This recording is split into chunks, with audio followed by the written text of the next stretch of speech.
நீங்கள் ஹெல்மெட் போடாமல் வண்டி ஓட்டுறவங்களா, இல்லை நீங்கள் ஃபுட்போட்டில் பஸ்லேயோ ட்ரெயின்லேயோ ட்ராவல் பண்ணுறவங்களா? இந்த வீடியோ பாருங்கள். இந்த வீடியோ உங்களுக்கான வீடியோ தான்.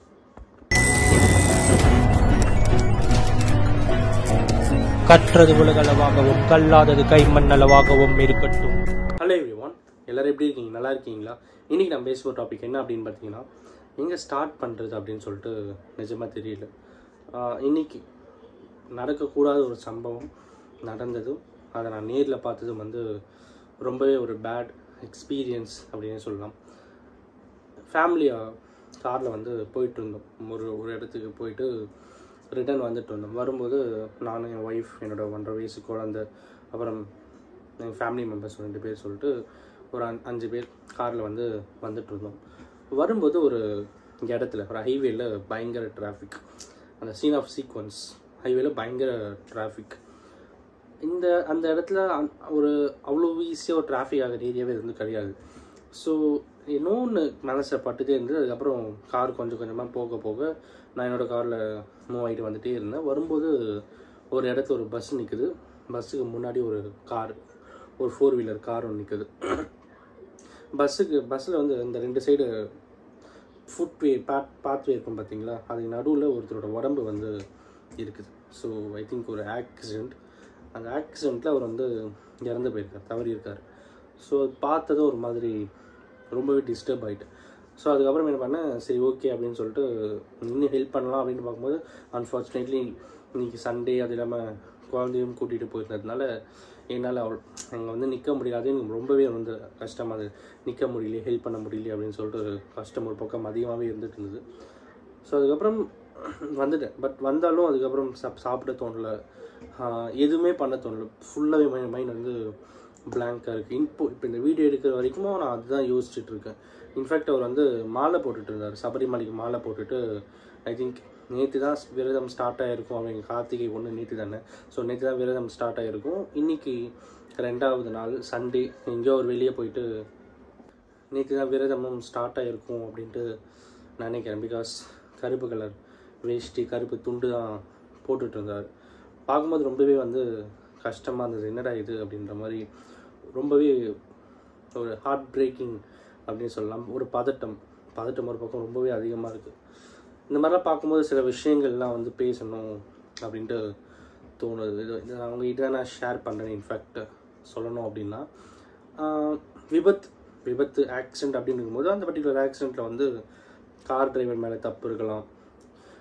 பஸ் இருக்கும்போது சடனாக ஓவர் கிராஸ் பண்ணும்போது பின்னாடி பஸ்காரர் இடிச்சிருக்கலாம். ஏன்னா ஃப்ரண்ட்டில் கார் போயிட்டு இருக்கிறது பார்க்காம பஸ்காரர் ஓவர்டேக் பண்ணலாம் வரலான்னு சொல்லிட்டு தெரியாமல் வரும்போது இடிச்சிருக்கலாம். கார் டிரைவர் மேலே தப்பு இருக்கலாம், பஸ் டிரைவர் மேலே தப்பு இருக்கலாம். அண்ட் ஒருத்தர் மேலே கண்டிப்பாக தப்பு இருக்கும். அந்த படிக்கட்டில் நின்றுட்டு போயிருந்தாரா அப்படின்ட்டு தெரியல. அங்கே கேட்டவங்க இருக்கும். அவங்க என்ன சொன்னாங்க அப்படின்னு பார்த்தா, காரும் பஸ்ஸும் போது சடனாக பஸ் பிரேக் அடிக்கும் போது படிக்கட்டிலேருந்து கீழே தவறி விழுந்து இறந்துட்டார் அப்படின்ட்டு தான் சொன்னாங்க. ஸோ அது ரொம்பவே கஷ்டமாக இருந்தது. படிக்கட்டில் மோஸ்ட்லி யாருமே ட்ராவல் பண்ணாதீங்க. ஈஸியாக இருக்கும். நம்ம இந்த வீடியோ பார்க்கும்போது கூட நீங்கள் யோசிப்பீங்க, போட இதில் என்ன இருக்குது அப்படின்ட்டு யோசிச்சிடலாம். பட் சில விஷயங்கள் பேசும்போது ஒரு விபத்து அப்படிங்கிறது ஒரு ஃப்ராக்ஷன் ஆஃப் செகண்டில் நடக்கிற ஒரு விஷயம் தான், கரெக்டுங்களா?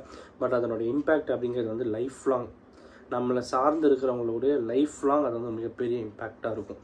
ஸோ அதை நம்ம எப்பயுமே கவனத்தில் வச்சுட்டே இருக்கணும். அப்படிங்கிறது ரொம்ப ரொம்ப காஷியஸாக இருக்கணும். பிகாஸ் இப்போது அவரோட வயசு எனக்கு தெரிஞ்சு ஒரு 40 to 45 இருக்கும், இறந்தவரோட வயசு. அண்ட் எனக்கு தெரிஞ்ச ஒரு 10-12 வயசில் ஒரு பசங்க இருக்கிறதுக்கும் வாய்ப்பு இருக்குது. வேலை முடிச்சுட்டு போயிட்டு இருந்தாரா, இல்லை வெளியே எங்கன்னா போயிட்டு வந்துட்டு இருந்தாரா, ஃபேமிலி எங்கன்னா போயிட்டு வந்துட்டு இருந்தாரா, ஃபேமிலி எல்லாருமே அங்கே இருந்தாங்களா? எனக்கு தெரிஞ்சு அங்கே யாருமே அவ்வளோவா இல்லை பார்க்கும்போது. அப்படி ஏதாவது நடந்ததா அப்படின்னு சொல்லிட்டு ஒரு பக்கம் இருந்தாலும், இப்போ அவர் இறந்துட்டார் அப்படின்னா காம்பன்சேஷன் அமௌண்ட் ஏதாவது ஒன்று கண்டிப்பாக கவர்மெண்ட் சைட்லேருந்தோ, கவர்மெண்ட் பஸ் தான் அது, கவர்மெண்ட் சைட்லேருந்தோ இல்லைனா அந்த பர்டிகுலர் கார் அவங்களுடைய இன்சூரன்ஸ் அமௌண்ட் ஏதோ ஒன்று வரும் அப்படின்னு இருந்தாலும், அவங்களுடைய லைஃப் லாங் ஒரு அப்பா சப்போர்ட் அப்படின்ட்டு ஒன்று இல்லாமல், ஒரு ஹஸ்பண்டோட சப்போர்ட் அப்படின்ட்டு ஒன்று இல்லாமல், பையனோட சப்போர்ட் அப்படின்னு சொல்லி அவங்களோட பேரண்ட்ஸுக்கு இல்லாமல் அவங்க கஷ்டப்படுற வேதனைலாம் இருக்குது பார்த்தீங்களா? இதெல்லாம் தான் மைண்ட் போயிட்டே இருக்குது. ஒரு ஃப்ராக்ஷன் ஆஃப் செகண்டில் நடக்கிற ஒரு விபத்து. இந்த விபத்தில் இவ்வளோ பெரிய விஷயம் இருக்குது அப்படின்னும் போது நம்ம எடுக்கிற முடிவு அப்படிங்கிறது கொஞ்சம் காஷியஸாக இருக்கணும் அப்படின்ட்டு யோசிக்கிறேன். இதனால இப்போது பஸ்ஸுக்கு வெயிட் பண்ணுறவங்க நிறைய பேர் இருப்பாங்க. இன்ஃபேக்ட் வீக்கெண்ட் நாளைக்கு இன்ஃபேக்ட் இந்த வேலூர் இந்த சைட்லாம் பார்த்தீங்கன்னா சென்னைக்கு போகிற பஸ்லாம் ஃபுல்லாக போகும். சென்னைக்கே இங்கேருந்து தொங்கிட்டு போகிறதுலாம் உண்டு. இன்ஃபேக்ட் நானே சம்டைம்ஸ் போயிருக்கேன். இப்போ அதெல்லாம் யோசித்து பார்க்கும்போது தான் தெரியுது எந்த அளவுக்கு நம்ம வந்து ரிஸ்க் எடுத்துருக்கோம் லைஃப்பில் அப்படின்னு சொல்லி. அது ஒரு சின்ன விஷயமா தான் இருக்கலாம். நம்ம வந்து படிக்கட்டில் நின்றுட்டு போகிறது தானேப்பா, இதில் என்ன பெரிய விஷயமா இருக்குது பார்த்துக்கலாம் அப்படின்ற மாதிரி நினைக்கலாம். பட் அந்த செகண்டில் என்ன ஆகும் அப்படிங்கிறதுலாம் வந்து ப்ரெடிக்டே பண்ண முடியாது. கரெக்டுங்களா? அதுவும் வெடிகால 4 மணிக்கெலாம் ஃபுட்போர்ட் அடிச்சுட்டு படிக்கட்டிலே நின்றுட்டு சென்னைக்கு போனாலும் காணாமலாம் உண்டு. ஏன்னா பஸ் அந்த அளவுக்கு ரஷ்ஷாக வரும். எஸ்பெஷலி இந்த வீக்கெண்ட் அப்படின்ட்டு வரும்போது இந்த ஃபெஸ்டிவல் டைம்லாம் சொந்த ஊருக்கு வந்துட்டு போகிறதா இருக்குது பார்த்தீங்களா, அதெல்லாம் பயங்கர கஷ்டமாக இருக்கும். ஸோ இந்த மாதிரிலாம் கஷ்டப்பட்டு சென்னைக்கு வந்திருக்கேன். ஸோ அந்த மாதிரி இருக்கும்போது சில விபத்துகள் இந்த மாதிரி பார்க்கும்போது ரொம்பவே வந்து கஷ்டமாக இருக்குது. பெரியவங்க சொல்லுவாங்க இந்த மாதிரி, பார்த்து பொறுமையாக போ அப்படின்னுவாங்க, சீக்கிரம் போகாத அப்படின்னுவாங்க. அதுக்கப்புறம் வந்து எவ்வளோ நேரம் பரவாயில்ல பொறுமையாக போ, பஸ்ஸில் கூட்டமாக இருந்தால் ஏறாத, நின்று வேறு பஸ்ஸில் இருந்தால் சீட்டில் உட்காந்து ஏறுவோம், இல்லைனா பஸ்ஸில் கூட்டமாக இருந்தாலும் உள்ளே போயிட்டு நில்லு, வெளியே நிற்காத, படிக்கட்டில் நிற்காத, ட்ரெயினில் போகிறோன்னா படிக்கட்டில் நிற்காத, உள்ளே போயிட்டு நில்லு அப்படின்ட்டு நம்ம சொல்லி நிறைய பேர், இன்ஃபேக்ட் எனக்கும் நிறைய பேர் சொல்லியிருக்காங்க. எனக்கும் ட்ரெயின் வந்து படிக்கட்டை நின்றுட்டு போகிறது தான் பிடிக்கும். பட் இருந்தாலும் இந்த மாதிரி சில விஷயங்கள்லாம் பார்க்கும்போது நம்ம எடுக்கிற முடிவுகள் வந்து சில நேரத்தில் எந்த அளவுக்கு இம்பேக்டாக இருக்கும் லைஃப்பில், நம்ம சார்ந்தோருக்கும் எந்த அளவுக்கு இருக்கும் அப்படின்னு யோசிக்கும்போது பயங்கரமாக இருக்குது அப்படின்னு சொல்லலாம். ஸோ கவர்மெண்டோட ரூல்ஸ் ஸ்ட்ரிக்டாக ஃபாலோ பண்ணுங்கள், ஹெல்மெட் போடாமல் போகாதீங்க, ஃபுட்போர்ட் அடிக்காதீங்க, நிறைய விஷயம். இன்ஃபேக்ட் இன்ஸ்டா கூட ஒரு ரீசெண்டாக நான் வந்து பார்த்துருந்தேன். ஒரு பையன் வந்து local train, I think Chennai local train தான் நினைக்கிறேன். லோக்கல் ட்ரெயினில் போகும்போது தலையை உடம்ப வெளியே சாய்ச்சி போகும்போது ஒரு இடத்துல சாய்க்கும் டக்குன்னு கரண்ட்டு கம்பி இடித்து கீழே வந்து இறந்து போனது பார்த்தேன். ஸோ இந்த மாதிரி ரொம்பவே வந்து ரிஸ்க்காக இருக்குது. அது மாதிரிலாம் எதுவுமே வந்து மோஸ்ட்லி யாரும் ட்ரை பண்ணாதீங்க. ரொம்ப ரொம்ப ரிஸ்க்கான ஒரு விஷயம். லைஃப் அப்படின்றது வந்து ஒரு இந்த ஃப்ராக்ஷன் ஆஃப் செகண்டில் ஒரு உயிர் போயிடுச்சு அப்படின்னா அதுக்கு அடுத்த விஷயங்கள்லாம் வந்து பயங்கரமாக இருக்கும் யோசிக்கிறதுக்கு. நம்மளோட லைஃப்பை என்ஜாய் பண்ணி வாழணும், சேஃபாக இருக்கணும் அப்படிங்கிறது வந்து ரொம்ப ரொம்ப காஷியஸான ஒரு விஷயம். இன்றைக்கி நான் இதை தான் உங்ககிட்ட பேசணும் அப்படின்ட்டு நினச்சேன். அஃப்கோர்ஸ் இந்த வீடியோ வரனா ஒருத்தருக்கு நாலேஜ் ஷேரிங்காக இருக்கும் அப்படின்னு சொல்லி நான் நம்புகிறேன். Thank you so much.